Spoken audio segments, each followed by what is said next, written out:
हमें पता नहीं कि सरकार कौन से नशे में है। बिहार में अराजकता का माहौल है, लॉ एंड ऑर्डर कोई देखने वाला नहीं है। भाई मंत्री जी का पीए तीए जो लोग है वो तो बेड बेचुआ लोग है।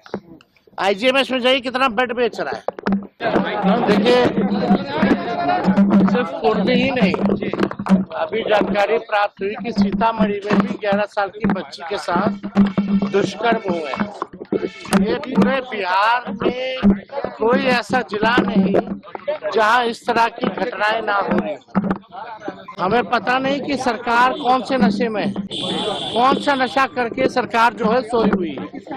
पूरे बिहार में अराजकता का माहौल है, क्रिमिनलों का डिसऑर्डर हो चुका है, लॉ एंड ऑर्डर कोई देखने वाला नहीं है। पुलिस वसूली में लगी हुई है, निर्दोषों को थाने में पीटती है और कोई भी मुख्यमंत्री हो या दो डिप्टी सीएम हो, उनको केवल कुर्सी से मतलब है, ना कि बिहार और बिहारियों से मतलब है।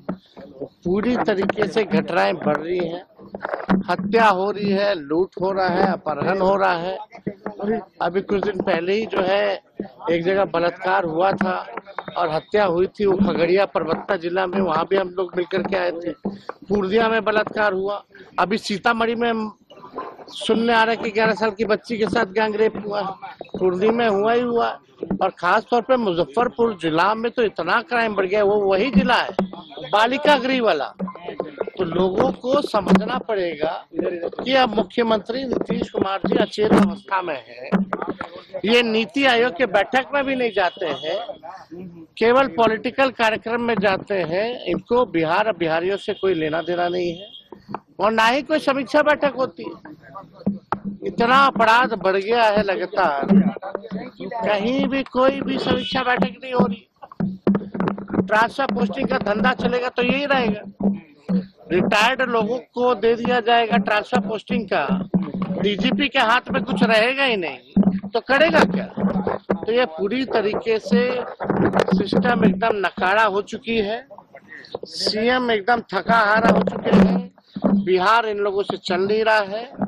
और जो भी अपराधी बिहार में, अगर इन्वेस्टिगेशन अगर आप देखिए तो पुलिस का इन्वेस्टिगेशन का परफॉर्मेंस जो है बेहद पुअर है। और अगर इन्वेस्टिगेशन होता है, अदालत तक जाती है, तो अदालत से भी जो अपराधी हैं बेल लेकर के बाहर आ जाते हैं। जो पुलिस जो है वो सजा जो है नहीं दिला पाती। भ्रष्टाचार का अलग केस चल रहा है ईडी और सीबीआई में, कौन कौन अधिकारी है, कौन कौन मंत्री है, लेकिन ग्रुपों में नहीं रहता है बिहार।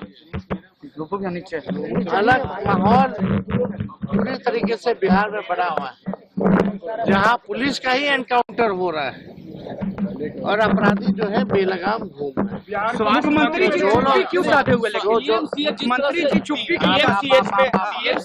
समझ गया।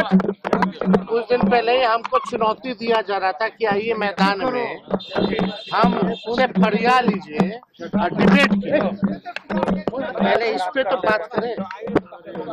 केवल एक सवाल का जवाब दे कि उस 11 साल की मासूम बच्ची को बेड क्यों नहीं, इसका केवल जवाब देना चाहिए। तो आप समझ सकते हैं कि इन लोगों को तो अस्पताल में भी जाते हैं, चमकी बुखार भी होता है तो क्रिकेट का स्कोर कितना है वो पूछते हैं। कितने गंभीर हैं लोग, इन लोगों का। अरे भाई मंत्री जी का पीए तीए जो लोग है वो तो बेड बेचुआ लोग है। आईजीएमएस में जाइए कितना बेड बेच रहा है। हम तो डंके पे कह रहे हैं जो इन लोगों का पीए तीए है। कमिश्नर मंत्री जी को, लेकिन तेजस्वी जी सवाल है कि मुख्यमंत्री जी चुप्पी साधे क्यों हुए हैं? 3 सदस्यीय डॉक्टरों की टीम गठित की, इस तरह की घटना जो होनी थी हो गई। 4 टीम गठित करें या 100 टीम गठित करें, इन लोगों की जब तक मंशा ठीक नहीं होगी तब तक सुधार होने वाला नहीं।